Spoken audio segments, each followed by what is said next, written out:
Once you became fearless, life become limitless. Fear is just an illusion. It doesn't exist.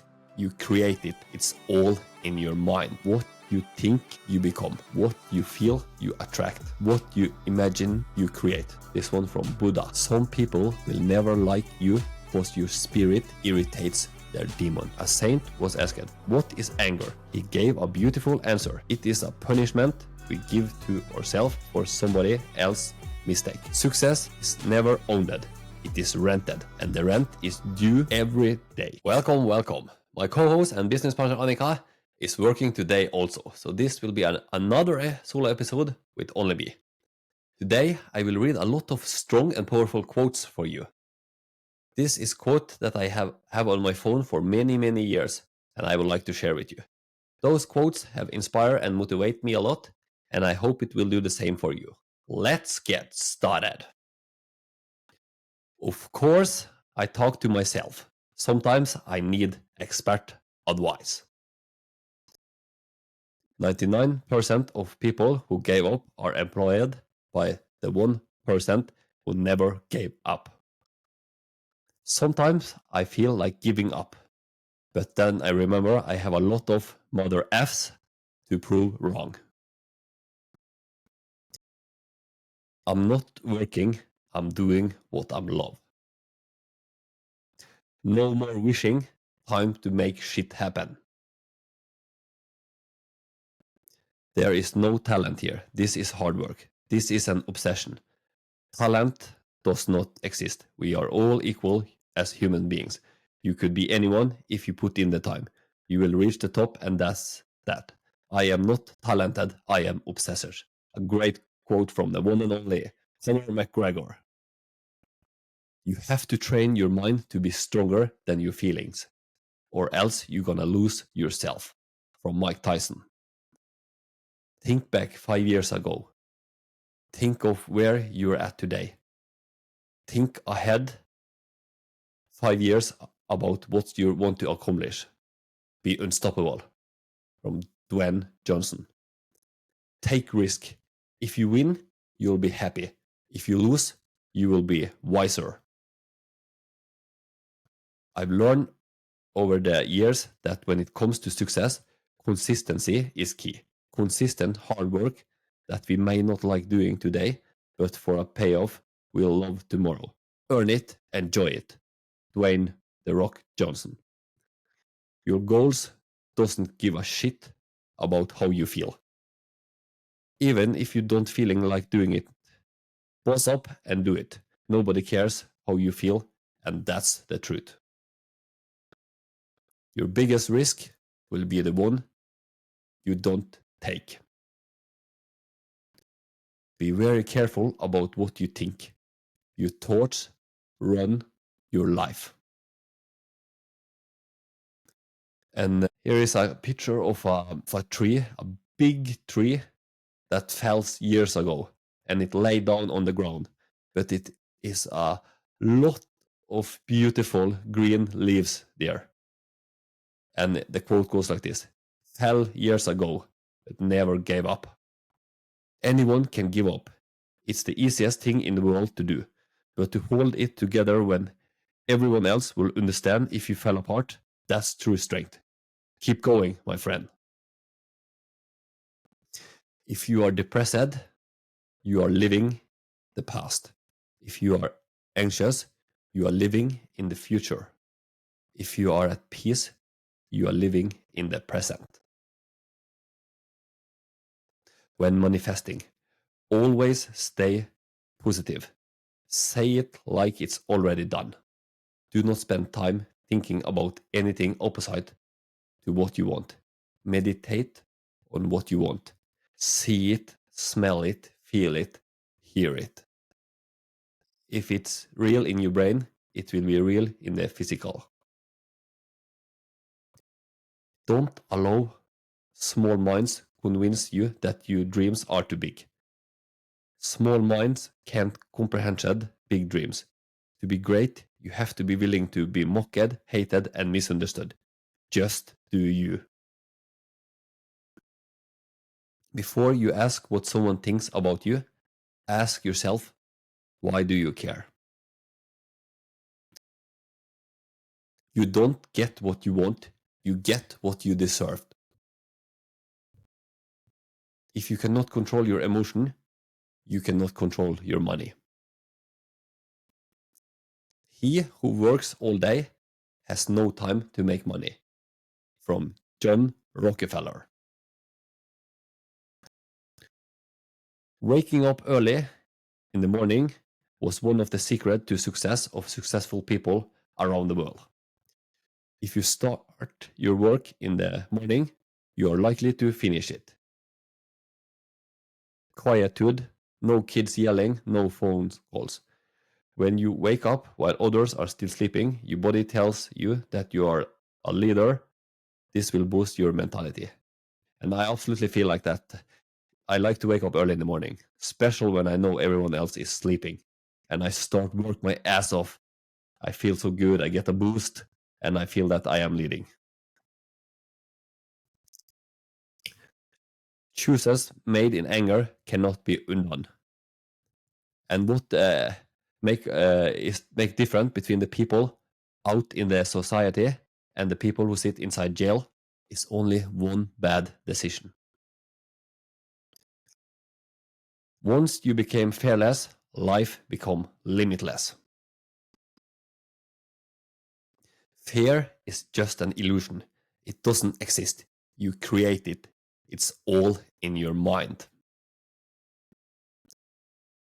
Talking to your mother has the same effect as a hug and can help reduce stress levels. The sound of her voice releases oxytocin and is great stress relief. Stop overthinking. You only create problems that aren't there. I am not obsessed with money. I'm obsessed with freedom. And here is 30 habits for happiness.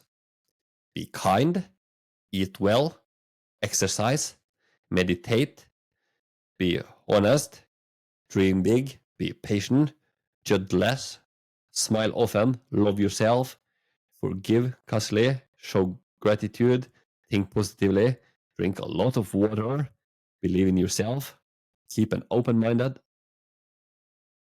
put your need first, don't make excuses, speak well of others, listen to understand, choose faith over fear, make the most of now, exercise self discipline, look on the bright side, avoid social comparison, see failure as opportunity, don't take opinion to heart, select friends that lift you up, let go of what can't be changed, have a healthy sleeping pattern. And here is a quote from Kevin O'Leary. He is a very successful businessman and TV personality. He said, "My first real job, I was working once in an ice cream parlor. The second day, I was asked to scrap gum off the floor. I said to the owner, 'You didn't hire me to scrap gum. You hired me to scoop ice cream.' She said, 'What are you talking about? I do anything I want with you. Get down on your knees and scrap the gum.' Then I said, 'I'm not doing it.' She said, 'You're fired.' Last job I ever had. I owe that woman everything."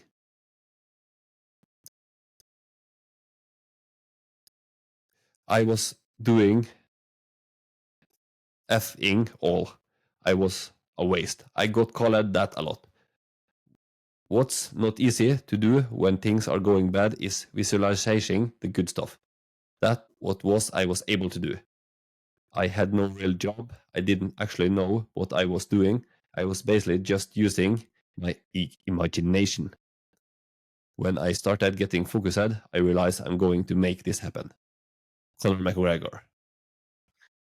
Believe in yourself and you will be unstoppable. It's all about the power of the mind. It is so powerful. So program your mind the right way and you will be unstoppable. I always consider myself to be just average talent. And what I have is a ridiculous, insane, obsessive for practice and preparation. This one was from Will Smith. I thought about quitting, but then I noticed who was watching. And this quote I think about many times. And when I do something very hard in my life, and if I get tired, and sometimes if I think about quitting, I just look over for my daughter. And there is no way I gonna quit. I promise her I gonna achieve and make that for she and for myself. And I will keep doing that. So that's super motivating. Money didn't give me this attitude. This attitude gave me this money. What you think, you become. What you feel, you attract. What you imagine, you create. This one from Buddha. If you don't want to be stabbed in the back, you should be aware of who is standing behind you. The only way to live like a king is to work like a slave. That's a great one. Because you have to put in tremendous hard work if you want to achieve great things. Quitting is not an option. If you don't quit, you will find a way to make it happen. If you have food in your fridge, clothes on your body, a roof over your head, and a place to sleep, you're richer than 75% of the entire world. If you have money in your wallet, a little change, and can go anywhere you want, you are among the 18% of the world's wealthy people. If you are alive today with more health than illness, you are more blessed than the million people who will not survive this week and die. If you can actually read this message and understand it, you are more fortunate than the 3 billion people in the world who cannot see, cannot read, or suffer mental retardation. Life is not about complaining, pain, and sorrows. It's about 1,000 other reasons to be grateful and happy. When you can't control what's happening, challenge yourself to control the way you respond to what's happening. That's where the power is. Some people will never like you because your spirit irritates their demon. This is a great one. I will say it one more time. Some people will never like you because your spirit irritates their demon. Here are some keys to success in life. Start with a dream. Define what you want. Follow your passion. Have a positive mindset. Eliminate negative thoughts and environment. Educate yourself and apply what you learn. Focus at one thing at a time. Build self-confidence through your result. Build meaningful relationship with people you love. Don't call it a dream. Call it a plan. And to achieve success, you need to plan for success. Remember to turn everything off at least once a week. Include your brain. Then sit somewhere quiet and just chill out. A saint was asked, "What is anger?" He gave a beautiful answer. It is a punishment we give to ourselves for somebody else's mistake. The hungrier you are, the faster you win. Sometimes I feel like giving up. Then I remember I have a lot of mother F's to prove wrong. Everything that happened in your life is a product of your decision. Your decision influences the rest of your life. Never reply when you are angry. Never make a promise when you are happy. Never make a decision when you are sad. Train your mind to be calm in every situation. What's happening in your life is a result of what's happening in your mind. People who have been single for too long are the hardest to love. And that's, for example, people like me. Because they have become so used to being single, independent, and self-sufficient that it takes something extraordinary to convince them that they need you in their life. The biggest communication problem is we do not listen to understand, we listen to reply. When you talk, you are only repeating what you already know. But if you listen, you may learn something new. Walk like a king, or walk like you don't care who the king is. Success is never owned, it is rented, and the rent is due every day. Some handle crisis with ease, some with panic. Which one are you? Your winning personality is your greatest asset. Success demands 6 things: hard work, sacrifice, struggle, faith, patience, passion. I win because I'm not afraid of losing. If you're not afraid of losing, there's no way you won't win. Nobody cares. Work harder. Please don't pull the sympathy card. Life is unfair, and the only solution is to work harder. There will be people who will get the job over you, the raise, and the better office space. You just need to stand out so you have a better chance for the next time. Keep working. When life knocks you down, calmly get back up, smile, and very politely say, "You hit like a wimp."